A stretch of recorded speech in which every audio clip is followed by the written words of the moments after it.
또 옛사람에게 말한 바 헛 맹세를 하지 말고 내 맹세한 것을 주께 지키라 하였다는 것을 너희가 들었으나 나는 너희에게 이르노니 도무지 맹세하지 말지니 하늘로도 하지 말라 이는 하나님의 보좌이며 땅으로도 하지 말라 이는 하나님의 발등상이며 예루살렘으로도 하지 말라 이는 큰 임금의 성임이요 내 머리로도 하지 말라 이는 내가 한 터럭도 희고 검게 할 수 없음이라. 오직 너희 말은 옳다 옳다 아니라 아니라 하라.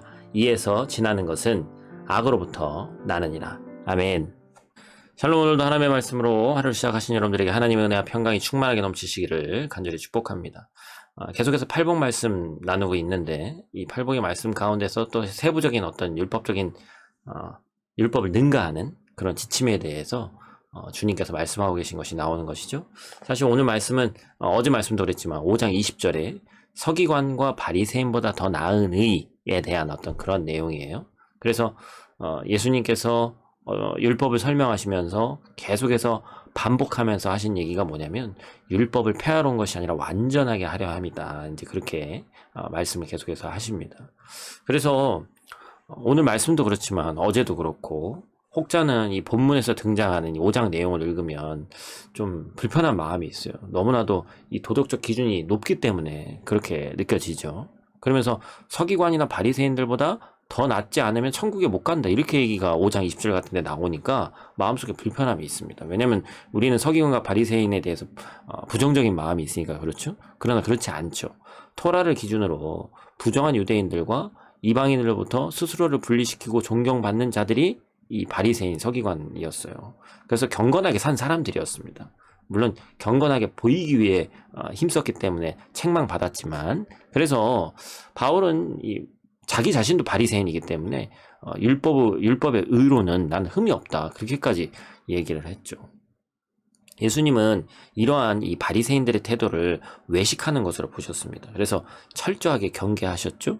그래서 쉽게 말해서 본문의 예로 제시된 여러 가지 이 이야기들 뭐예요? 원래는 이 5장 말씀을 다 읽으면 살인, 간음, 이혼, 맹세, 보복, 원수 이런 것들이죠. 문자적 경계를 이제 세워놓고서 이 정죄의 도구가 되게 하는 그러한 것을 얘기하는 것이죠. 그러나 이 경계를 지킨다고 해서 이것 때문에 천국에 들어가는 것이 아니다라는 것입니다.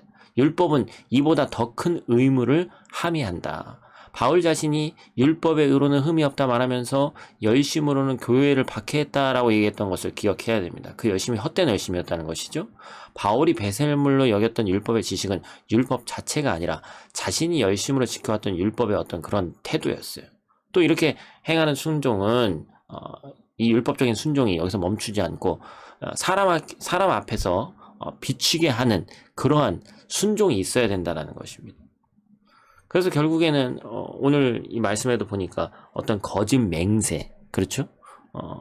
우리는 하나님의 약속이 신실한 것인데 그 신실함에 반하는 인간의 입에서 나오는 거짓 맹세를 조심해야 된다라고 얘기를 합니다.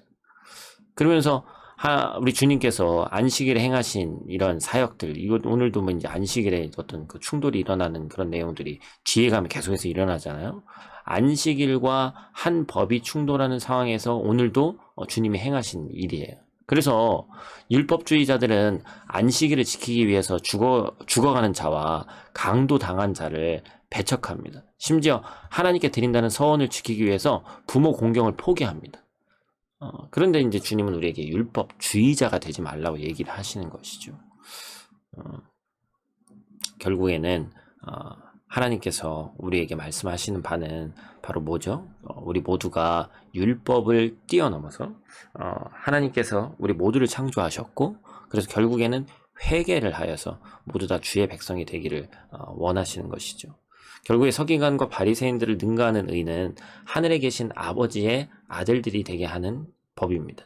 우리는 오직 믿음으로 말미암는 구원을 받은 자들이죠. 율법의 행위로는 구원 얻을 의를 획득할 수가 없습니다. 이게 진리예요.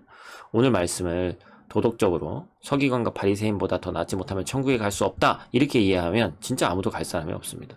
주님이 강조하시는 것은 율법이 향하는 방향과 그것에 대한 진지하고 경건한 우리의 태도예요. 이 소위 팔복은 이 산상수훈 전체의 교훈을 싸는 보자기와 같습니다. 때문에 팔복을 토대로 오늘 본문을 살피는 일이 지극히 당연한 합당한 그러한 일이에요. 마음이 청결한 하나님의 아들들은 헛맹세로 자신을 포장하지 않아도 됩니다. 말이 아니라 행위의 열매로서 증명하는 자들이기 때문에 그렇습니다. 오늘 하루도 화평을 추구하고 청결을 추구하고 거짓된 어떤 율법주의자가 되기보다는 하나님의 말씀의 초월의 능력으로 사는 저 여러분들 되시기를 간절히 축복합니다. 기도하겠습니다.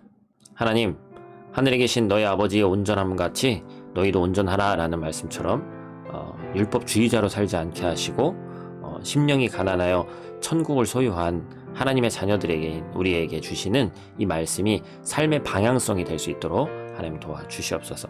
무서운 심판과 지옥 판결이 두려워서 율법에 순종하는 율법주의자가 되지 않게 하시고 하늘 아버지의 아들로서 서기관과 바리새인을 능가하는 귀한 의를 적극적으로 행하는 하나님의 자녀 될 수 있도록 하나님 도와주시옵소서. 오늘 하루도 눈동자와 같이 지키실 줄 믿사오며 예수님께 하신 이름으로 기도드립니다. 아멘.